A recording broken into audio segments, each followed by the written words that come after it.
Bonjour à tous les investisseurs, voici la vidéo sur les performances du mois de novembre de mon portefeuille d'actions hors France, un petit peu en retard. Donc dans la précédente vidéo, je vous avais expliqué que suite à l'annonce de l'arrivée du vaccin Pfizer, la bourse avait beaucoup monté en une seule journée et que ma liquidité devenait un problème.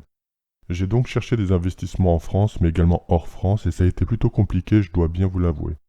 Le problème étant que la bourse est actuellement assez haute, quelques secteurs déjà très chers et donc il est compliqué pour moi de trouver des sociétés dans lesquelles investir, en tout cas d'après mes critères. J'ai tout d'abord décidé de renforcer quelques positions sur mon portefeuille. J'ai gonflé ma position sur Interpump de 27% au prix de 34,76 €. J'ai également gonflé ma position de 100% sur mon tracker d'actions indiennes à 14,87 €. Pour RELX, j'ai multiplié par 15 ma position qui était vraiment petite, à 20,22 €. Autant dire que ça devient pratiquement mon prix moyen. Mais au prix actuel de ces actions, je ne pouvais pas non plus tout balancer. Les prix ont déjà un peu remonté et ce n'était pas non plus des affaires en or. Donc j'ai décidé de rechercher d'autres sociétés dans lesquelles investir.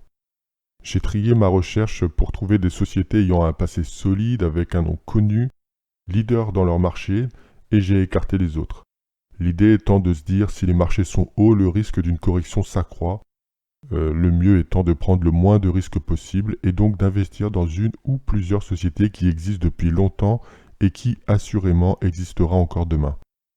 J'ai été chercher sur le marché américain et j'ai trouvé plusieurs noms qui me semblaient être intéressants à première vue, et en fouillant, j'ai retenu ce qui me semble être une belle opportunité aujourd'hui au vu de la situation actuelle. Je parle d'Intel.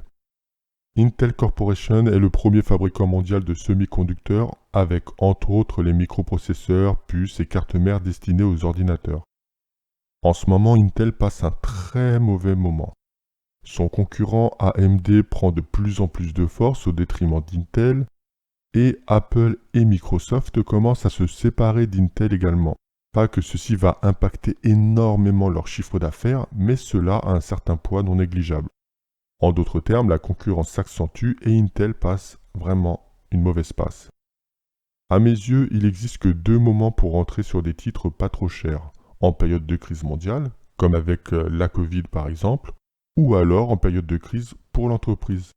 Forcément, comme le marché anticipe l'avenir, lorsqu'il est magnifique, l'action explose à outrance, comme par exemple avec Tesla.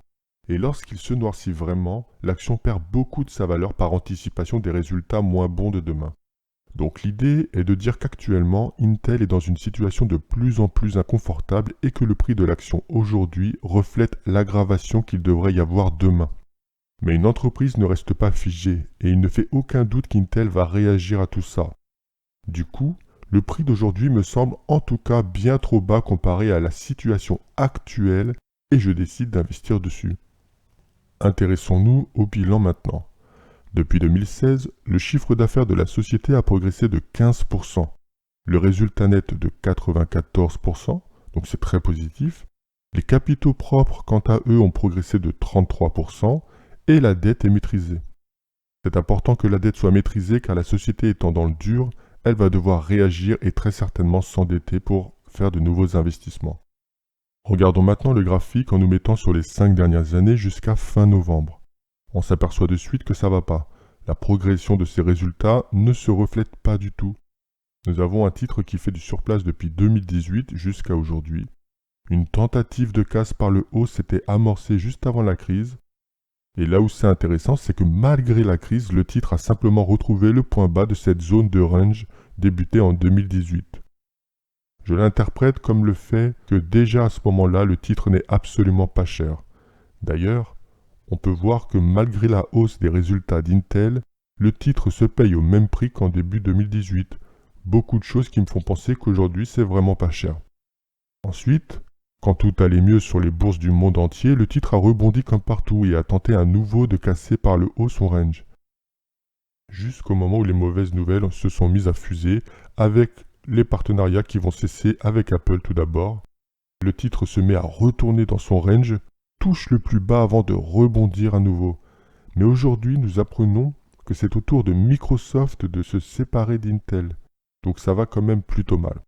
La situation du titre n'est pas au top et je décide de faire confiance à cette belle et puissante société pour trouver une solution. Et à ce prix-là, je trouve que le risque est modéré. C'est une valeur américaine, donc cotée en dollars sur la bourse américaine du Nasdaq. Mais je vais vous donner le prix en euros. Après conversion faite, tout simplement parce que le dollar est en train de perdre de la valeur face à l'euro, ce qui est négatif lorsqu'on investit sur des valeurs en dollars. On peut se retrouver dans des situations dans lesquelles une action est restée à son prix depuis 3 mois, donc en vous parlant en dollars, ça donne l'illusion qu'il n'y a aucune perte, sauf qu'avec la dépréciation du dollar face à l'euro, la réalité pour nous, Européens, se résume tout simplement par une belle perte. Donc pour éviter toute confusion, et pour être totalement honnête avec vous, je vous donne les chiffres en euros. Je suis rentré sur Intel en 4 fois, ce qui me donne un prix moyen de 39,27 €. Alors pour ceux qui se demandent pourquoi la présentation de ma ligne d'investissement est différente, c'est simplement que d'habitude je passe mes ordres sur Boursorama, et cette fois-ci je suis passé par Bourse Direct. L'entrée sur Intel devient ma position dominante avec un poids dans mon portefeuille de 42,23%. Fin novembre, j'étais en positif de 2,44%. On a eu une remontée très forte pour Amadeus, pour lequel j'étais fin octobre en négatif de 11%, et fin novembre positif de 24%. Son poids dans mon portefeuille est désormais de 21,28%. Interpump a également bien réagi, en négatif de 5% fin octobre, je me retrouve en positif de pratiquement 6% fin novembre.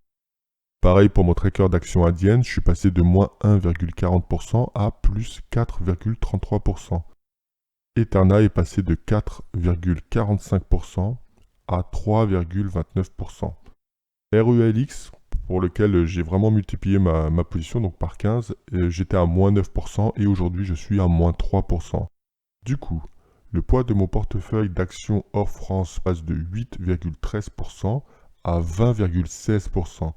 Et le résultat de ces opérations fin novembre me met en positif de 7,12% alors que j'étais en négatif de 7% fin octobre. Donc belle remontée pour l'instant. Avec la nouvelle souche de la Covid trouvée au Royaume-Uni, il va falloir redoubler de vigilance car on n'est pas à l'abri d'une nouvelle correction. Donc mon cash fin novembre est de 37,99%, mais je ne devrais pas énormément l'utiliser en décembre, histoire de se laisser un peu le temps d'analyser tout ça et vérifier que la nouvelle souche n'est pas un problème pour les vaccins qui viennent d'arriver. Nous voilà à la fin de la vidéo, j'espère que celle-ci vous aura plu, et je vous dis à bientôt pour de nouvelles vidéos.